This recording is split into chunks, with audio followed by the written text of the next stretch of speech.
four-time Miss Olympia Jay Cutler. Welcome to my channel, Jay Cutler TV, and make sure to stay in tune with the newest and updated videos. Subscribe below, guys. Thank you so much for following along.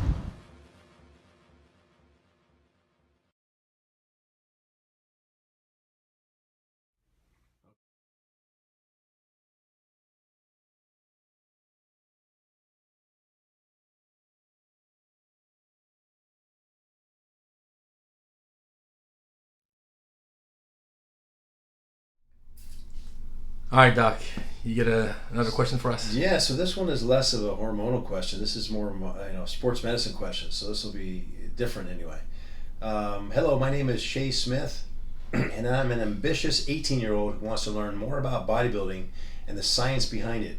During the beginning of 2017, I became infatuated with the art of bodybuilding and the lifestyle that it entailed. However, on May 10, 2017, I injured my left elbow and minutely tore my tricep tendon. Due to that, I took several months off in hopes to recover it.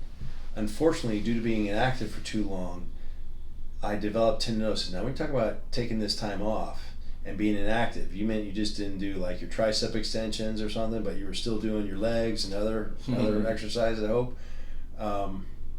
Anyway, I developed tendinosis in my wrist flexor tendon on both arms and discovered by an MRI that I had bone edema in my left medial epicondyle. What is your advice for the treatment of these problems, including everything from supplementation to physical therapy? I'd be flattered if you use my question in one of your videos, and it will help kick off my bodybuilding journey. Thanks so much. So, medial epicondylitis is more rare than lateral epicondylitis, what is normally referred to as tennis elbow.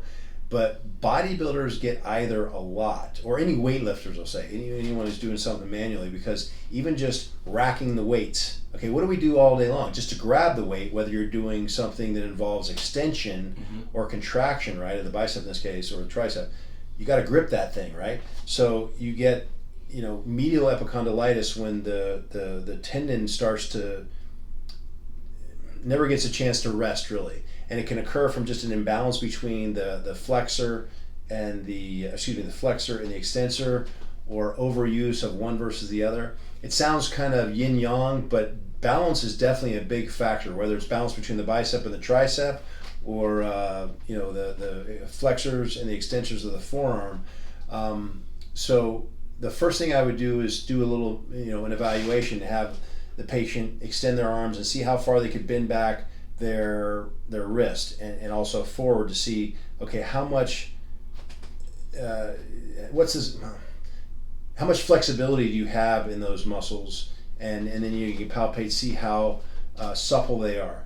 Typically, guys will have, I don't know if you can see that, instead of a 90 degree, am I on the camera? Yep. It'll be something like this, and you go, that's it, So you do various stretches to increase that flexibility there, and it might be this way too. Yeah. Okay, you can also massage it, and I usually recommend about 2 or 3 weeks of working your way through the workout with straps if you have to, when you're doing pull downs or anything where you're holding it.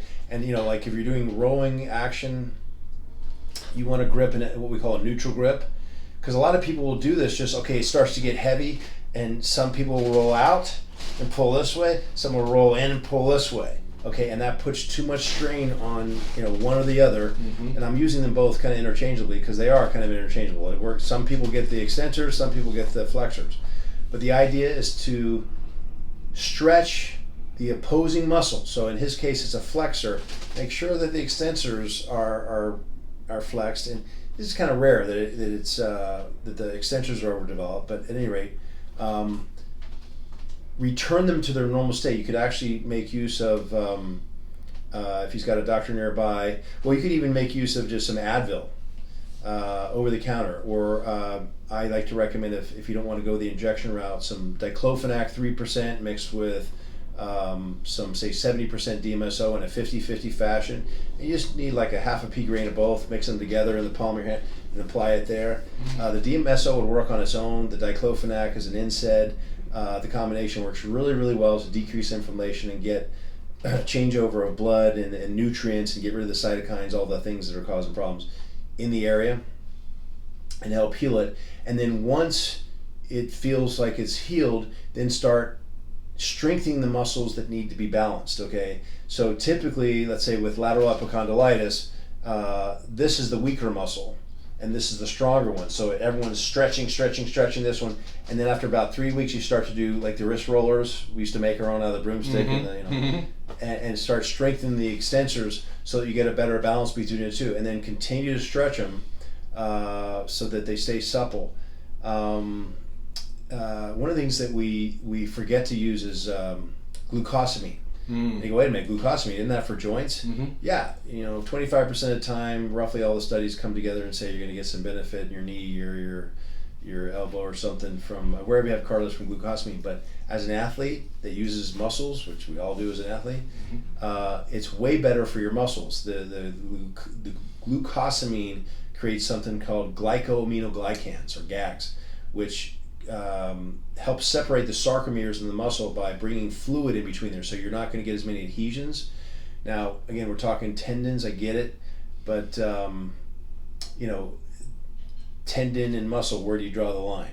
Where does it become muscle or where does it become tendon? So it could definitely be helpful. And he's asking for advice for his bodybuilding career. Yeah, use your glucosamine. It's a good one, and it can also help with joints too, obviously. Yeah. For the bone edema, that one's a weird one. I mean, bone edema, again, I can't give advice over the internet, but I'd want to see the MRI and see what the read really is. Not downing the reader, or how, what do they call it, telegraph, where, it's been translated at least twice now from MRI to the reader of the MRI and now to this gentleman, Mr. Smith here.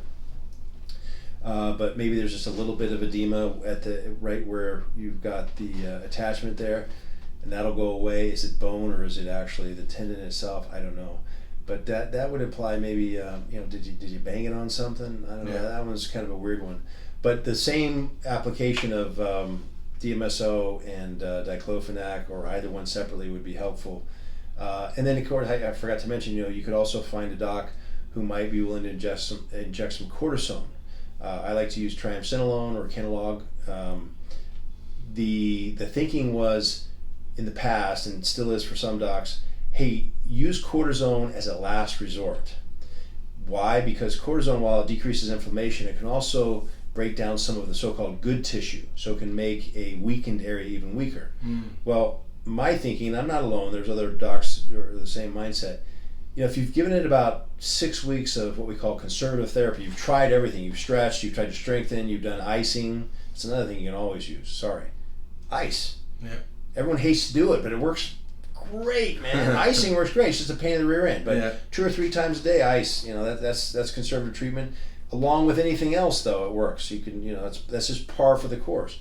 But anyway, after 6 weeks of conservative therapy, if you haven't gotten any better, I'm more likely to give you an injection of cortisone then. Why? Because then it's not chronic and hanging by a thread, and so, I cure the inflammation, but I nick that last thread it's hanging by, and then we have a disaster that detaches, et cetera, which is what doctors are fearful of doing. And they'll even give you I've heard doctors tell people many times, not directly but through the patient, you get 3 cortisone shots for life and that's it.